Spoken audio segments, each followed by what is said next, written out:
All right, here we go. We're getting another quick update out. I'm going to try to get these out every few days, but so what we're working on right now, and I say we as in me and another guy I have helping me and another guy I have helping me. So it's kind of all hands on deck here. So what we got going on is we took the trunk lid off, we took the front clip off, we took the doors off, we took a lot of stuff off the car.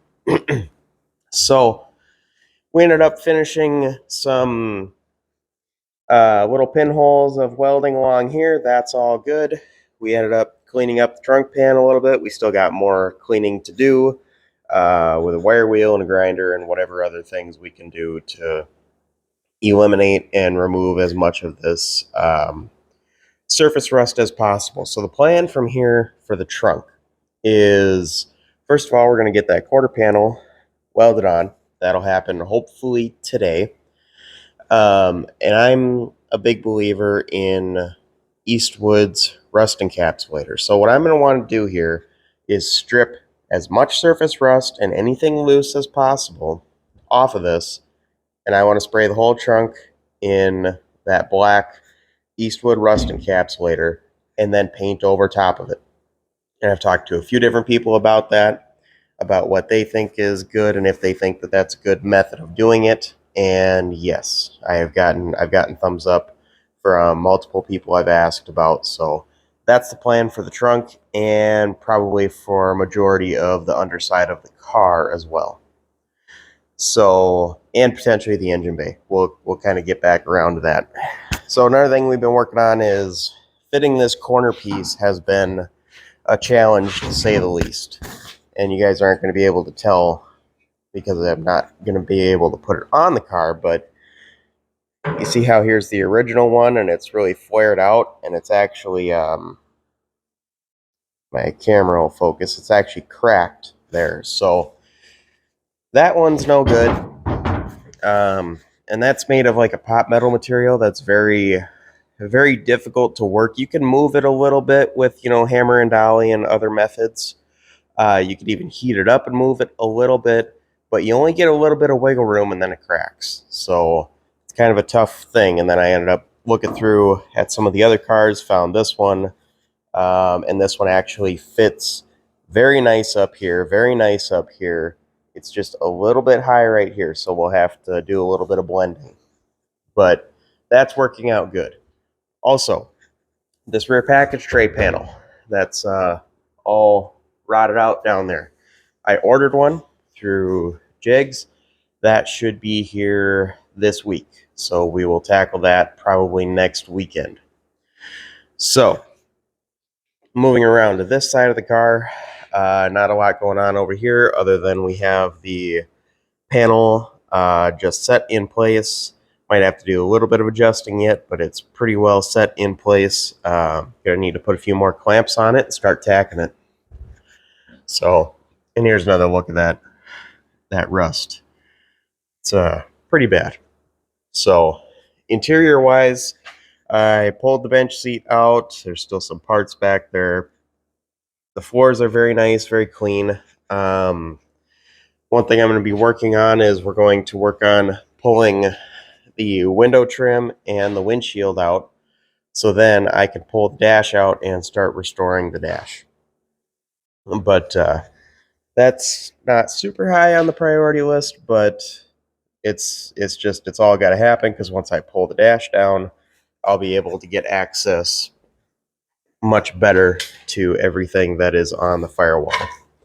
So in here, things are very different. I've been having a guy help me, actually my sister's boyfriend. So he's a pretty good guy. He likes doing all kinds of sanding and grinding and stuff like that. So I let him kind of go for it on this, and he's been doing a great job.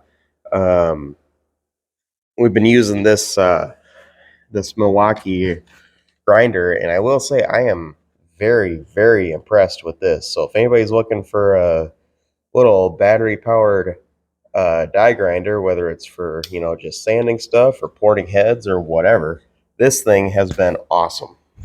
So he did a lot of this yesterday and today. And remember when I said this piece was all bent to crap? Well, pretty straight now. So what we ended up doing, we had to flatten out a bunch of stuff here that was wrinkled up, flattened out this edge a little bit that was wrinkled up, and then ended up straightening this. This has got to probably move a little bit more, and then push this in as best we could, but we had to actually do a relief cut here, push it in, tack weld it back together, and you can't even tell. So that turned out good. Then he's starting to strip the front of this as well. So one time over the next, or sometime over the next few days, I plan on having windshield out to get the dash parts out, to get this all cleaned up. And then also within the next, I don't know, hopefully week or less, I want to get the whole K-member suspension just dropped out of it and have the front end of this on jack stands. I might end up putting something together with some casters. I'm not really sure what I want to do with that yet, though. And this will be ready hopefully for primer next weekend. I'm going to be ordering some, but it says it's going to take about a week to show up. So that's a little unfortunate, but it is what it is. So that's all good. That will show up and we can get this all in some fresh primer. Also, another thing I've been doing is I've stripped all of this. This is a undercoating car. Here's an example of that. And what I've done is I've taken a handheld torch, and all you do is have a full tank so it'll light. No. But all I do is I just take the torch on the undercoating area, heat it up. Sometimes you heat it up until the undercoating turns a little bit black. Sometimes you just kind of go by feel. And then you take a scraper and just scrape it off. But what I've been doing is taking just a wire wheel on a drill, and it takes it all off very nice and very clean. Like it's just really, really nice how it's coming off, and it's actually taking the paint off with it most of the time.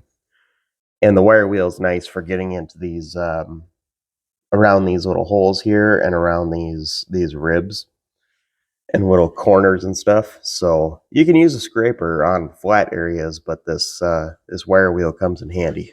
So definitely anybody doing this kind of work, that's the method I would recommend.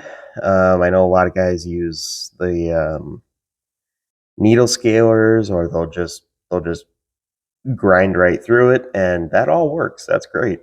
But if you're just trying to get clean metal in the end, I think this is one of the better methods without risking grinding a bunch of metal away and without risking denting it from the needle scaler. So we'll see how that all goes. And once all this is out of the way, we'll be able to get on all the little nooks and crannies. And I got to detach a bunch of lines and a bunch of little stuff. So it all adds up, but I think we're making pretty good progress on the whole thing. So definitely looking forward to seeing this front end in primer, and really looking forward to getting this K-member built out with new parts and having it all freshly painted and restored, so to speak. So, but anyways, I'm going to kind of just leave it there, leave it short. Definitely let me know what you guys think. What do you guys want to see? I'm going to be trying to work on filming more actual working on the car rather than just updates. But yeah, we'll have to see how some stuff goes. I definitely want to film that rear deck lid panel replacement, because I was trying to look up stuff online about it, and there was really only like 1 or 2 videos on it. So I thought that was kind of odd, and it's a very common issue, and it fits 68 through 70 B body, just not Charger. So it fits a bunch of different cars. But anyways, we'll have to do that in another video. But I'll leave it there. Definitely let me know what you guys think. Definitely consider like, share, subscribe, all that good stuff. And I appreciate you guys watching, and I'll see you guys in the next video.